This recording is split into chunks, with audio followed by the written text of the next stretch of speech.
सभी स्टूडेंट्स को नमस्कार। बेटा, सबसे पहले तो आप सभी का हार्दिक अभिनंदन और स्वागत। और मैं डिस्कस करूंगा जीपीएम वाले पेपर के ऊपर। और काफ़ी दिनों से कुछ बच्चे कह रहे थे कि सर जीपीएम का भी पेपर के इम्पोर्टेंट क्वेश्चन साझा कर दो।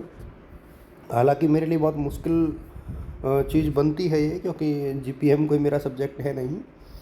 एक तो जीपीएम जो होता है, इसकी फुल फॉर्म आप याद करें, गारमेंट प्रोडक्शन एक्सपोर्ट मैनेजमेंट। अच्छा सब्जेक्ट है, करियर ओरिएंटेड है। एक चीज़ मैं ज़रूर बच्चों को बताना चाहूँगा कि ये जो पेपर होता है ना, इसमें 60-60 नंबर के पेपर होते हैं, दोनों पेपर। और 60-60 के मतलब ये है कि 120 का तो पेपर हो गए दोनों मिला करके, और 80 नंबर का इसमें प्रैक्टिकल होता है। तो ये जीपीएम की कहानी है। सेक्शन वाइज डिस्ट्रीब्यूशन मैं आप लोगों के साथ साझा करूँगा। देखिए, इसमें होता क्या है, आर्ट्स में जो है 60 नंबर का ही है। सेक्शन ए में आपके जो क्वेश्चन आते हैं वो आधा आधा नंबर के होते हैं, इसलिए ये 5 नंबर हो गए। सेक्शन बी में जो क्वेश्चन आते हैं वहाँ आपको 5 क्वेश्चन अटैम्प्ट करने हैं, और ये 6-6 नंबर के होते हैं। तो 6 पंजो एक प्रकार से 30 हो गए ये, और ऊपर के ये तो 30 और 5 35। और इसी प्रकार से यदि हम लोग सी सेक्शन की बात करें तो ये जो क्वेश्चन आते हैं वो 12.5 नंबर के आते हैं, मतलब 12.5 के। ठीक है, और ये ऐसे टाइप का क्वेश्चन होता है। तो ये थोड़ा सा अलग सा पैटर्न है, तो इसको आप लोग थोड़ा सा समझें और इसके बाद थोड़ा सा शुरू कर दें आप लोग। देखिए, बिल्कुल ये प्योरली जो है एक ऐसा पेपर है जो गारमेंट प्रोडक्शन से रिलेटेड है। ठीक है ना। तो जो मैंने थोड़ा बहुत देखा है उसके बेसिस पर ही मैं आप लोग के साथ साझा कर रहा हूँ इस चीज़ को। बहुत ज़्यादा तो मैं नहीं बता पाऊँगा इसमें। एक तो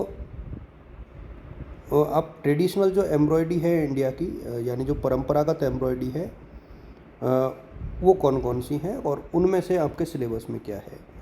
तो देखिए, यहाँ पर एक तो आप कसीदा ऑफ कश्मीर, तो इसके बारे में पढ़ लें कि कसीदा जो होते हैं कश्मीर के वो कैसे होते हैं। और बंगाल का जो है कांठा ऑफ बंगाल, इसको आप लोग देख लें। इसके अलावा आप लोग जो है embroidery of Kutch and Kathiawar, ये गुजरात में है, तो इसकी एम्ब्रॉयडरी को आप लोग पढ़ लें। ठीक है। और एक जो है आप लोग जो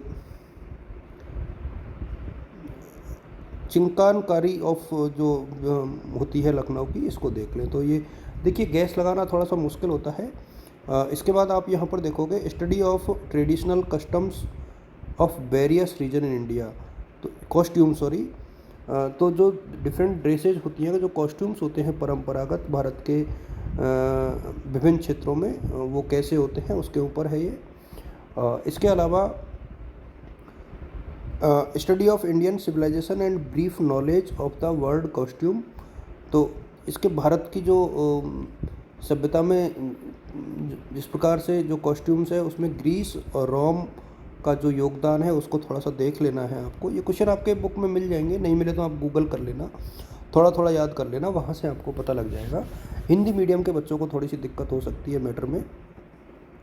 इसके बाद जो थर्ड यूनिट है, यहाँ से थोड़ा सा ये अलग अलग आ जाएगा, जहाँ आपको पढ़ना क्या है। देखो, commercial process of apparel production, यानी जो व्यावसायिक प्रक्रिया होती है वस्त्र उत्पादन की, यहाँ पर वस्त्र उत्पादन है ये। तो product development, design development and developing a sample government.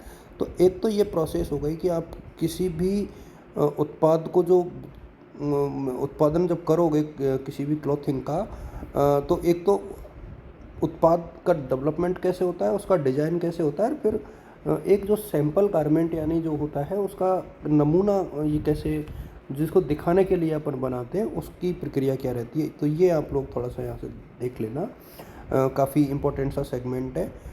उत्पादन, विकास, डिजाइन का विकास और फिर सैंपल का।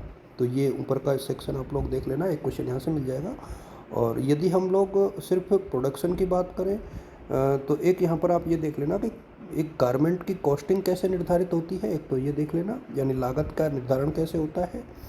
और एक कटिंग का जो प्रोसीजर होता है कपड़ों का, वो क्या होता है, ये यहाँ से देख लेना।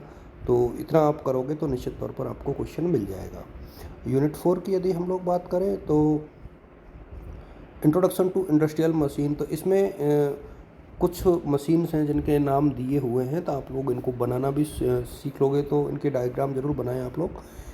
फैब्रिक लेइंग की मशीन के ऊपर आप लोग थोड़ा सा देख लें। कटिंग के लिए जो राउंड, स्ट्रेट एंड बेंड जो नाइफ होते हैं वो आप लोग देख लें। तो ये जो है ना, ये औजार है आपके, जो मशीन है जिनसे कि कपड़े बनाए जाते हैं। ये जो फशिंग होती है, जो कॉलर और फेसिंग को देखते हैं, एक यहाँ से आता है। तो ये बहुत सिंपल सी चीज़ें हैं, आप लोग इसको ज़रूर देख लें। और buttoning and double needle machine जो होती है, जिससे आप लोग कपड़े सिलते हो, वो वाला सेगमेंट है ये। तो इसको आप लोग थोड़ा सा देख लें। इनका डायग्राम यदि बना सकते हो तो बनाएं। इस सेक्शन में यदि आप लोग इनका यदि डायग्राम बनाओगे और तब समझाओगे तो ये बहुत अच्छे से समझ में आ जाएगा। फिनिशिंग एंड प्रेसिंग डिपार्टमेंट, यानी कैसे जब कपड़ा बन रहा है तो उसके बाद उसमें फिनिशिंग कैसे दोगे आप, तो इसको लेकर के है ये। और थोड़ा सा आप इस चीज़ का ध्यान रखें कि फिनिशिंग एंड प्रेसिंग जो डिपार्टमेंट होता है उसमें क्या करना होता है। एक तो देखो, सबसे पहले तो कौन कौन से मशीनरी और इक्विपमेंट होते हैं जो फिनिशिंग में काम आते हैं। तो एक तो ये पढ़ लें आप लोग कि कौन कौन सी जो मशीन है वो फिनिशिंग में काम आती है। एक यहाँ से बहुत आप लोग ध्यान रखें, एक क्वेश्चन निश्चित तौर पर आएगा, ये 20 नंबर के हिसाब से इस यूनिट को पढ़े, सॉरी बड़े क्वेश्चन के हिसाब से। एक तो 12.5 मार्क्स के हिसाब से, और दूसरा जो एक आपके 6 नंबर का आता है उस हिसाब से, तो लगभग 18.5 मार्क्स का ये सेगमेंट मुझे लगता है। एक तो क्वालिटी कंट्रोल जो डिपार्टमेंट होता है उसकी डेफिनेशन ऑफ क्वालिटी, यानी क्वालिटी की परिभाषा, इंपॉर्टेंस ऑफ क्वालिटी एश्योरेंस, इसका महत्व क्या होता है, और 7 टूल्स ऑफ क्वालिटी, ये आपको मिल जाएंगे, आप गूगल कर लेना नहीं मिले तो।